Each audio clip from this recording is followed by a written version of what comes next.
Hello, welcome back to the channel. Today, we're diving into how to use task automation in Zoho Project, the 2025 guide.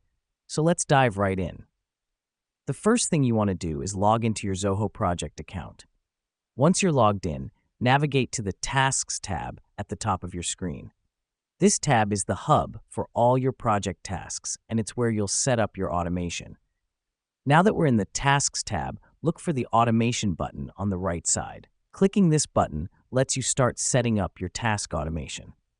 The reason we do this is to save time and effort by automating repetitive tasks, making your project management more efficient.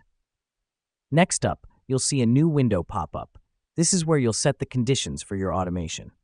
You can choose to automate tasks based on various parameters like task status, due date, or assignee. This helps us because it allows for customization, ensuring that the automation fits the unique needs of your project.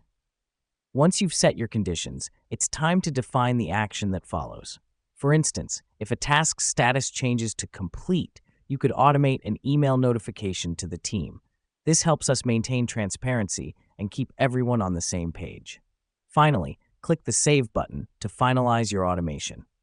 With this, Zoho Project will now automatically carry out the action whenever the conditions are met. Here's what's happening behind the scenes. Zoho Project is constantly monitoring your tasks, and when it detects a match to your conditions, it triggers the action you've set. And there you have it. By following these steps, you've now automated your tasks in Zoho Project. This will not only save you time, but also boost your project's productivity and efficiency. Remember, the key here is to use automation to simplify your workflow, not complicate it.